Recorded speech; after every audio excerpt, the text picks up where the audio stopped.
के 8 बज रहे थे। जनवरी का महीना था, जिसके कारण ज्यादातर लोग अपने घरों में रजाई ओढ़े हुए थे। मीनू भी अपने घर में बैठे हुए टीवी देख रही थी। मीनू की उम्र 26 वर्ष के आसपास थी। अभी मीनू आराम से टीवी पर सास बहू का नाटक देख रही थी। अचानक उसके फोन की रिंग बज उठी। फोन की रिंग बजते ही मीनू ने बुरा सा मुंह बनाया, जैसे मानो किसी ने उसको जबरदस्ती करेले का जूस मुंह में पिला दिया हो। उसने देखा फोन उसकी बेस्ट फ्रेंड पूजा का आ रहा था। मीनू ने जल्दी से फोन रिसीव किया। मीनू, मीनू यार, जितना जल्दी हो सके मेरे घर आजा। मेरे मम्मी पापा किसी शादी में गए हुए हैं और मुझे बार बार ऐसा लग रहा है जैसे मेरे घर में कोई है। यार तू कहीं पागल तो नहीं हो गई है? इतनी पढ़ी लिखी होकर भी अनपढ़ों वाली बात करती है। आज के जमाने में कोई भूत प्रेत नहीं होता है, ठीक है? पूजा की दहशत में डूबी हुई आवाज आई। मीनू, माँ कसम, मुझे पूरे घर में पायल की आवाज आ रही है, जैसे मानो हमारे घर में कोई लड़की पायल पहनकर घूम रही हो। तू तो यार सच में पागल हो गई है। तभी दूसरी तरफ से पूजा की जोरदार चीख सुनाई दी। पूजा क्या हुआ? पूजा कुछ बोल क्यों नहीं रही? वह कई बार बोले पर फोन तो कट चुका था। मीनू ने जल्दी से पूजा को फोन मिलाया और पूजा का फोन बंद जा रहा था। मीनू की हालत बहुत खराब हो गई थी। सारा बदन पसीने पसीने हो गया था। अब मीनू को पूजा की बहुत चिंता हो रही थी। उसने जल्दी से टीवी बंद किया और अपनी कार की चाबी ली और अभी दरवाजे के पास पहुंची ही थी कि तभी पीछे से आवाज आई। बेटा मीनू, इतनी ठंड में इस समय कहाँ जा रही हो? मम्मी, अभी पूजा का फोन आया था। उसे अपने घर में डर लग रहा है, इसीलिए कह रही थी कि तू आजा थोड़ी देर के लिए, जब तक उसके मम्मी पापा नहीं आ जाते। ठीक है, पर जल्दी आ जाना। हाँ ठीक है मम्मी। मीनू जल्दी से अपनी कार में बैठी और कार को उड़ाती हुई ले गई। इस समय मीनू को यह डर सता रहा था कि कहीं पूजा को कुछ हो ना जाए। मीनू ने पूजा के घर के आगे अपनी कार रोकी और जल्दी से भागते हुए दरवाजे पर पहुंची। दरवाजे पर हाथ मारा तो दरवाजा खुलता चला गया। मीनू की सांस काफी तेजी से चल रही थी। मन में तरह तरह के विचार आ रहे थे। कांपते कदमों से मीनू ने गैलरी पार की। पूजा तुम कहाँ हो? पूजा देखो, मैं आ गई। पूरे घर में ऐसा सन्नाटा था जैसे किसी कब्रिस्तान में होता है। मीनू डरते डरते पूजा के कमरे की तरफ बढ़ी। मीनू ने जैसे ही पूजा के रूम में पैर रखा तभी एकदम से रूम की लाइट चली गई और खिड़की से थोड़ा बहुत प्रकाश रूम के अंदर आ रहा था। शायद वो प्रकाश बाहर लगे खंभों पर लगी लाइट से आ रहा था। मीनू को ऐसा लगा मानो उसके जिस्म से जान निकल गई हो। मीनू का सारा जिस्म पसीने से नहा गया। रूम के अंदर इजी चेयर पर कोई बैठा हुआ था और इजी चेयर चर चर की आवाज कर रही थी, जो वातावरण को और भी डरावना बना रहा था। मीनू आहिस्ता आहिस्ता इजी चेयर की तरफ बढ़ी। अभी वो मुश्किल से 5 कदम की दूरी पर ही पहुंची थी। किसी ने मीनू का दायां पैर पकड़ लिया। मीनू ने महसूस किया पकड़ने वाले के हाथ बर्फ की तरह ठंडे हैं। मीनू के पैर पर कुछ चिपचिपा सा महसूस हुआ।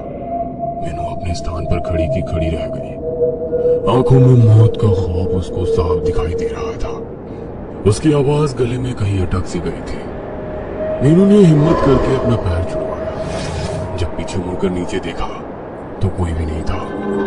अपने पीछे किसी को ना पाकर उसे ऐसा लगा जैसे उसकी सांस में सांस आई। फिर मीनू सीधी हुई तो क्या देखती है, इजी चेयर बिल्कुल खाली थी।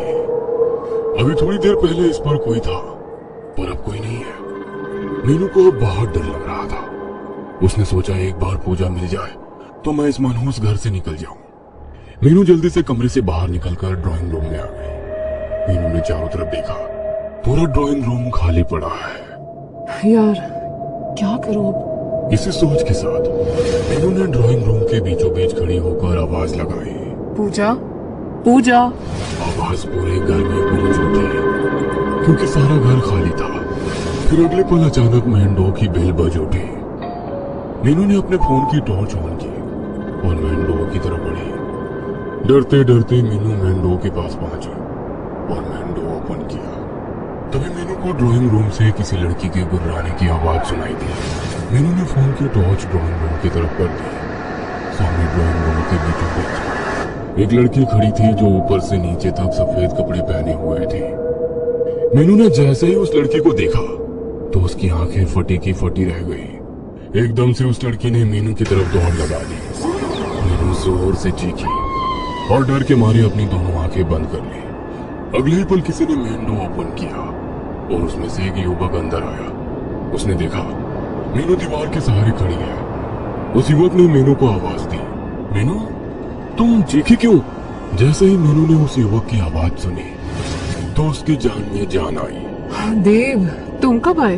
जब तुम चीखी तभी आया था। मैंने सोचा पता नहीं क्या हो गया। मीनू ने काफी देर बाद महसूस किया कि ड्राइंग रूम में लाइट आ चुकी है। देव, यहाँ ड्राइंग रूम के बीचों बीच एक लड़की खड़ी थी। दोनों हाथ खून से सने हुए थे। वो लड़की मेरी तरफ भाग कर आ रही थी। तभी डर के मारे मेरे मुंह से चीख निकल गई। देव सारी बात समझते हुए बोला, मीनू क्या तुम पागल तो नहीं हो गई? आज के जमाने में कोई भूत प्रेत नहीं होते। मेरी बात का यकीन करो देव। कैसे करूं? इस दुनिया में भूत नाम की कोई चीज नहीं होती। देव, मैं भी नहीं मानती थी कि भूत प्रेत जैसे कुछ होते हैं, पर आज मैंने अपनी आंखों से देखा और खुद महसूस किया इन सब चीजों को। पर मीनू तुम यहाँ पूजा के घर क्या कर रही हो?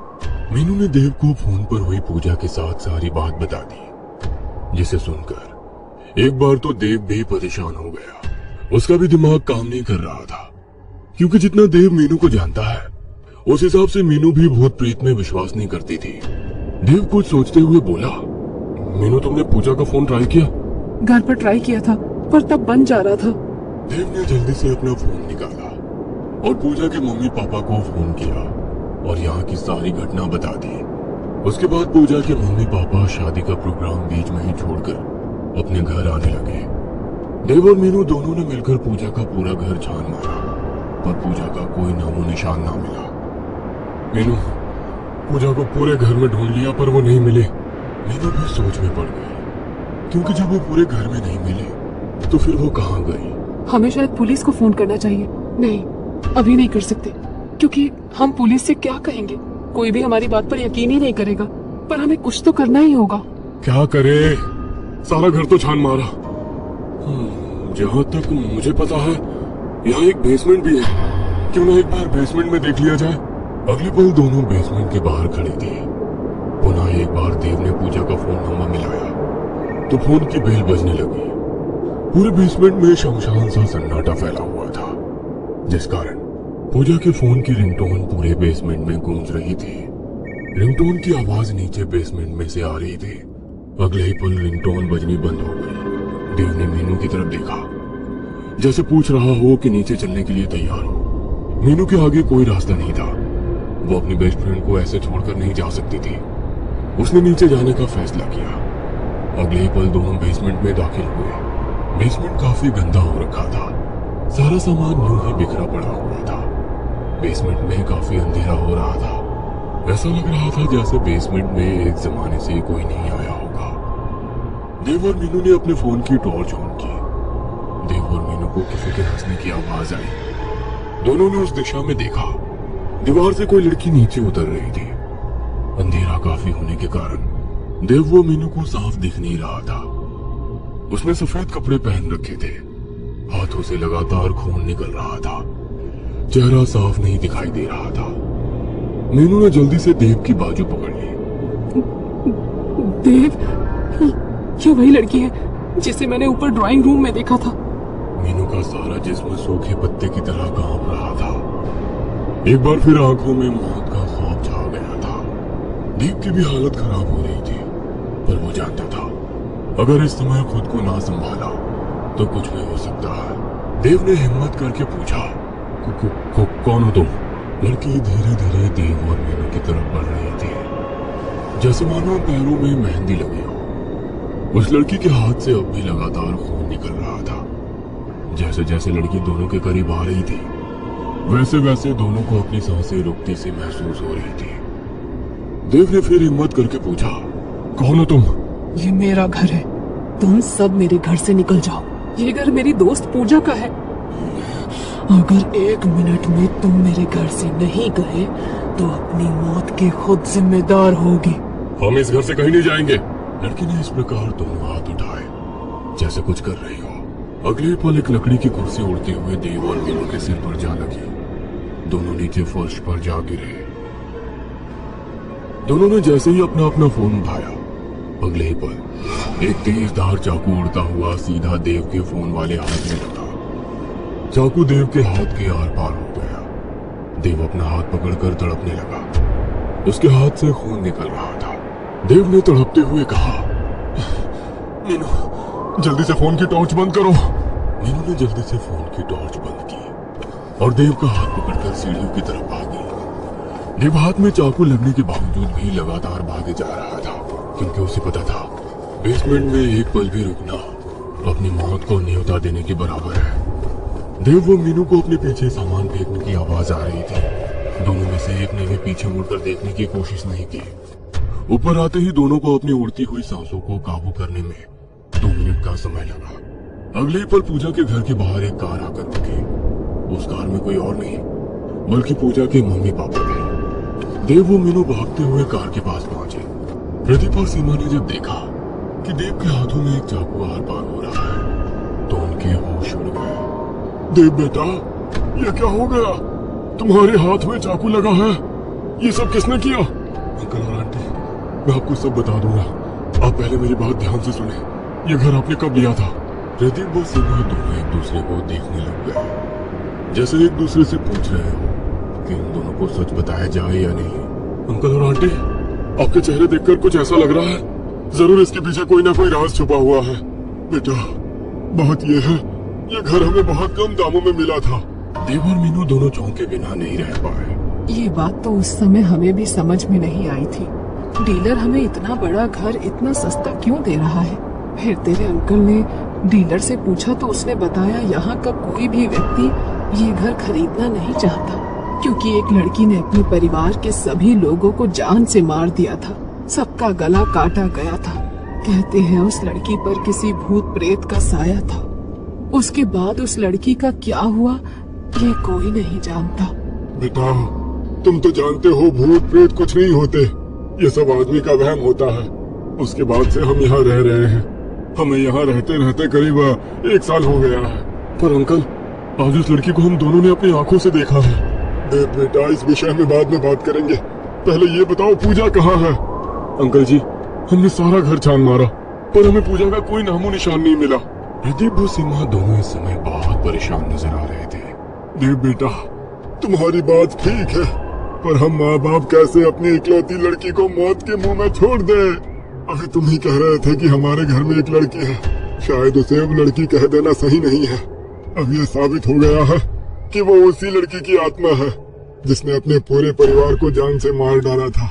देव बेटा, अगर ये वही घर है तो फिर वो मेरी पूजा को नहीं छोड़ेगी। मुझे मेरी बेटी को बचाना होगा।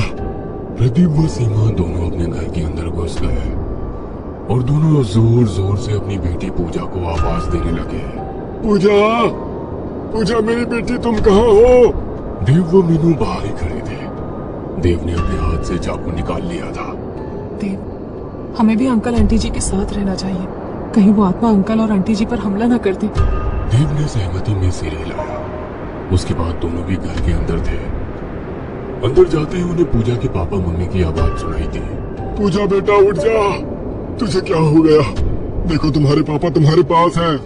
देव व मीनू भागकर पूजा के रूम में गए तो देखा पूजा अलमारी के बाहर नीचे फर्श पर पड़ी थी। पूजा के मम्मी पापा दोनों उसे होश में लाने की कोशिश कर रहे थे। देव व मीनू को थोड़ी राहत मिली। दोनों जल्दी से भागकर पूजा के पास गए। भगवान का बहुत बहुत शुक्र है जो पूजा हमें सही सलामत मिल गई।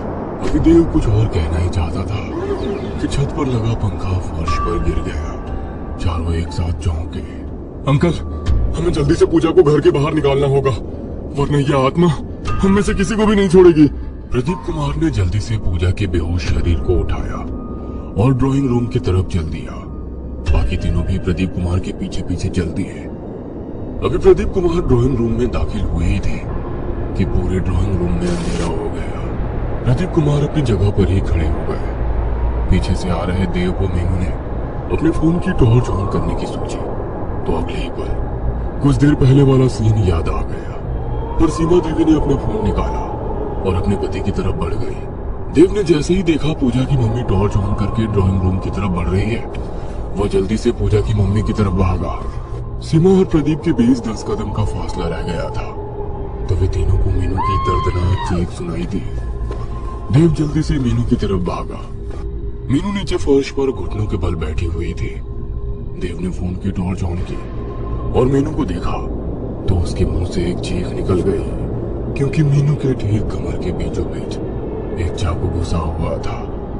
देव को समझने में देर नहीं लगी कि इस बार आत्मा किसी को भी नहीं छोड़ेगी। देव ने मीनू को उठाया और ड्राइंग रूम की तरफ बढ़ गया। पूजा की मम्मी पापा ड्राइंग रूम पार करके गैलरी में अभी पहुंचे ही थे कि सारी गैलरी में आग लग गई। प्रदीप ने पूजा को उठाया और गैलरी पार कर ली। उसके बाद सीमा भी पूजा के पास आ गई। दोनों माँ बेटी दरवाजे के पास थी। तभी प्रदीप कुमार बोले, पूजा की मम्मी, तुम यहाँ पूजा का ध्यान रखो, मैं देव की मदद करता हूँ मीनू को लाने में। प्रदीप कुमार जल्दी से मीनू के पास पहुंचे और देव की मदद करने लगे ताकि जल्दी से इस मनहूस घर से निकल सके। अभी तीनों ड्राइंग रूम पार करने वाले थे। सारे ड्राइंग रूम में खून ही खून पड़ा था, जबकि गैलरी में आग जलनी बंद हो गई थी। सारे ड्राइंग रूम में भयानक आवाजें गूंज रही थी, जो वातावरण को और भी खौफनाक बना रही थी। अगले ही पल तीनों के चेहरे का रंग एकदम सफेद पड़ गया, जैसे किसी जहरीले सांप ने काट लिया हो। देव बेटा, थोड़ा जल्दी करो। तीनों जल्दी जल्दी दरवाजे पर पहुंचे। प्रदीप कुमार ने देखा कि सीमा और पूजा दरवाजे पर नहीं थे। प्रदीप ने सोचा शायद दोनों माँ बेटी घर से बाहर निकल गई होंगी। फिर तीनों जल्दी से दरवाजे से बाहर निकल गए। तीनों की सांस में सांस आ गई थी। तीनों को ऐसा लग रहा था जैसे उन्हें दूसरा जीवन मिला हो। प्रदीप ने पूरे रोड पर नजर दौड़ाई। दूर दूर तक न चिड़ी ना चिड़ी का बच्चा दिखाई दे रहा था। प्रदीप जल्दी से घर के अंदर गए। ड्राइंग रूम के अंदर सीमा बेहोश सोफे पर पड़ी थी। पूजा दरवाजे के पास बेहोश पड़ी थी। उसने जल्दी से पूजा को घर से बाहर निकाला और दोबारा घर के अंदर घुस गया।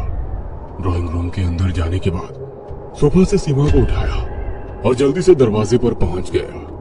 देव और मीनू दरवाजे के बाहर खड़े थे। अंकल जी, जल्दी से बाहर आ जाइए। प्रदीप ने जैसे ही दरवाजा खोलना चाहा, पर दरवाजा नहीं खोला।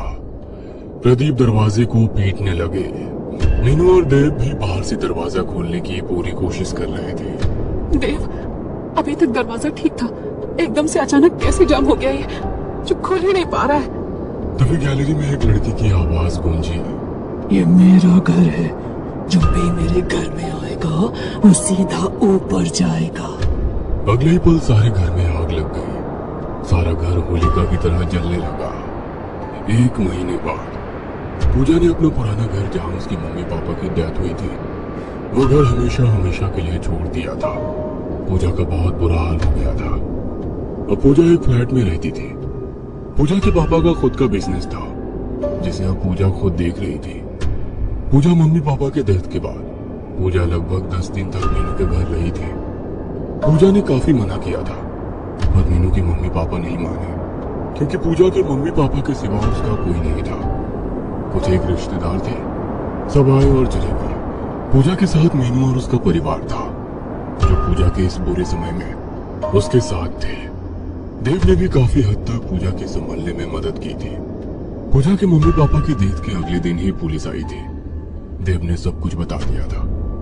पुलिस ने देव का बयान दर्ज करके फाइल बंद कर दी थी। देव और मीनू पूजा से मिलने अक्सर उसके फ्लैट पर जाते थे, ताकि वो अपने मम्मी पापा के दुख से बाहर निकल सके। 10 मार्च को पूजा का जन्मदिन था। वो जन्मदिन बिल्कुल भी नहीं मनाना चाहती थी, क्योंकि उसके मम्मी पापा को गुजरे 1 महीना बीत गया था। मीनू के मम्मी और पापा ने पूजा का जन्मदिन मनाने की बात कही, जिससे पूजा टाल नहीं सकी। सब लोग इसलिए पूजा का जन्मदिन मनाना चाहते थे, ताकि पूजा को उसके मम्मी पापा की कमी महसूस ना हो। पूजा को कहीं ऐसा ना लगे कि वो इस दुनिया में अब अकेली है। रात के 8 बजे पूजा ने केक काटा और बारी बारी सबको थोड़ा थोड़ा केक खिलाया। केक काटते समय पूजा की आंखों में आंसू आ गए थे। शायद उसे अपनी मम्मी पापा की याद आ गई। 10 बजे तक सबने खूब नाच गाना किया। फिर 10:30 बजे सब लोग अपने अपने घर चले गए, केवल मीनू को छोड़कर, ताकि वो पूजा के साथ मिलकर उसका काम में हाथ बटा सके। पूजा सिंक में बर्तन धो रही थी और मीनू बर्तन को कपड़े से साफ कर रही थी। पूजा खुश दिखाई दे रही थी कि उसे मीनू जैसी दोस्त मिली, जो उसके बुरे समय में भी उसके साथ खड़ी है। पूजा के चेहरे पर खुशी थी कि इतने सारे लोग उसके लिए आए थे। मीनू यार, तुम और तुम्हारा परिवार कितना अच्छा है, जो मुझ जैसी लड़की को भी अपनी लड़की की तरह प्यार करते हैं। सच बोलूं तो मैं सोच ही रही थी कि मम्मी पापा के बाद जिंदगी कैसे काटूंगी, पर अब मुझे किसी बात का गम नहीं है। मेरी बहन, हम सब तेरे साथ हैं। इसी को तो दोस्ती कहते हैं। पूजा बातें करते करते बर्तन धो रही थी कि अचानक उसके मुंह से एक जोरदार चीख निकली। मीनू ने उसे पकड़कर झंझोड़ा। पूजा, पूजा क्या हो गया? तुम इतनी जोर से क्यों चीखी? पूजा ने अपने दोनों हाथ ऊपर किए, जिसे देखकर मीनू की भी चीख निकल गई, क्योंकि पूजा के दोनों हाथ खून से सने हुए थे। कोई नुकीली चीज बर्तन साफ करते समय चुभ गया था। अगले ही पल फ्लैट की लाइट चली गई। दोनों पहले ही डरी हुई थी और अब कुछ ज्यादा ही डर रही थी। तभी फ्लैट का दरवाजा खुला और एक साया अंदर आया। एक डरावनी आवाज उसके मुंह से निकली, आई एम बैक। हमें छोड़ दो प्लीज। हाँ, हमने तुम्हारा क्या बिगाड़ा है? हमें छोड़ दो। साया धीरे धीरे दोनों की तरफ बढ़ रहा था। उसके हाथ में 2 चाकू थे। पूजा और मीनू का दिमाग जैसे जाम हो गया। दोनों अपनी जगह से हिल भी नहीं पाए। अगले ही पल साया उनके बिल्कुल पास आ गया। उसने दोनों चाकू से पूजा और मीनू के पेट पर घोंप दिया। दोनों के मुंह से खौफनाक चीख निकली और दोनों नीचे फर्श पर गिर गई। अगले ही पल पूरा फ्लैट लाइट से जगमगा गया। पूजा वो मीनू ने अपने पेट पर हाथ मारा तो देखा पेट पर एक छोटा सा भी निशान नहीं था। पूजा और मीनू ने एक दूसरे को देखा। जीवित देख दोनों की सांस में सांस आई। अगले ही पल फ्लैट में एक आवाज गूंजी, हाँ, तो दोनों को कैसा लगा डर? पूजा और मीनू ने जब देखा तो आंखें फटी की फटी रह गई। सामने देव खड़ा था। क्या तुम्हें आता है ये सब करना? मुझे सब पता चल गया। तुमने कैसे अपनी मम्मी पापा को मारा। पूजा, पहले तुमने मीनू को फोन किया, उसके बाद तुमने मुझे यकीन दिलाया कि आत्मा सच में होती है, और सच में मुझे यकीन भी हो गया। तुमने अपनी मम्मी पापा को ऐसे मारा जैसे मानो किसी आत्मा ने उन्हें मारा हो। तुमने मुझे इस बात का गवाह बनाया ताकि मैं पुलिस को बता सकूं कि ये सब किसी आत्मा ने किया है। मुझे बस ये बात जाननी है कि तुमने क्यों अपने सगे माँ बाप को मारा। पूजा, बोलो। मेरे बाप ने अपनी रखेल के साथ मिलकर मेरी माँ को ऐसे मारा कि सबको लगे ये सब एक दुर्घटना है। मेरी मम्मी ने छत से कूदकर खुदकुशी की। ये बात मेरे बाप ने साबित कर दी, क्योंकि जिस दिन मम्मी की डेथ हुई उस दिन मेरा बाप शहर में ही नहीं था। लेकिन पूजा, तुमने 3 साल का समय क्यों लिया ये सब करने के लिए? पूजा की आंखों में आंसू आ गए। बात दरअसल ये थी कि 2 महीने पहले रात 1 बज रहा था। मेरा बाप और वो रखेल दोनों आपस में बात कर रहे थे। मैं किचन में पानी पीने गई थी। आते समय वो दोनों आपस में बातें कर रहे थे कि उन्होंने मेरी मम्मी को कैसे छत से धक्का दिया। उसके 3 महीने बाद मेरे बाप ने अपनी रखेल से शादी कर ली। मैंने एक लंबी योजना बनाई। छत से जो पंखा गिरा उसके नट बोल्ट ढीले कर दिए थे। घर में गैस का सिलेंडर खुला छोड़ा था। जब तुम दोनों घर से बाहर गए, पापा मेरी सौतेली माँ को लेने अंदर आए, तभी आग लगी। मैंने उसी समय जलती तीली उन पर फेंक दी। मैं ही चुड़ैल बन जाती थी और तुम्हें डराया था। जो चाकू मैंने तुम्हें मारे उसके लिए मैं माफी मांगती हूँ। देव, अगर तुम्हें लगता है कि हमने कुछ गलत किया है तो तुम पुलिस को बता सकते हो। तुम दोनों ने मिलकर अच्छा ड्रामा किया। तुम दोनों फ्रेंड्स का तालमेल गजब का था। पूजा, तुम्हारे पास क्लोरोफॉर्म वाला रुमाल था। तुमने सीमा को बेहोश किया ताकि वो घर के भीतर रहे, और तुम्हारे पापा जब उनको लेने अंदर जाए तब तुम आग लगा दो। तुम दोनों ने परफेक्शन के साथ पूरा घटनाक्रम को क्रियाबंद किया। उस समय मुझे समझ में नहीं आया, लेकिन फिर धीरे धीरे सब समझ गया। देव ने एक नजर दोनों को देखा और जेब से फोन निकाला। मीनू और पूजा दोनों देव को ही देख रहे थे। देव ने फोन मिलाया। कितनी जल्दी आओगे? अगले पल देव ने फोन काट दिया। अगले पल दरवाजे से एक आदमी अंदर आया। सर, ये आपका पिज्जा। अरे अब हम तीनों दोस्त हैं, फिर मैं कैसे तुम्हारा साथ नहीं दूंगा? हाँ। दोनों ने देव को गले लगा लिया।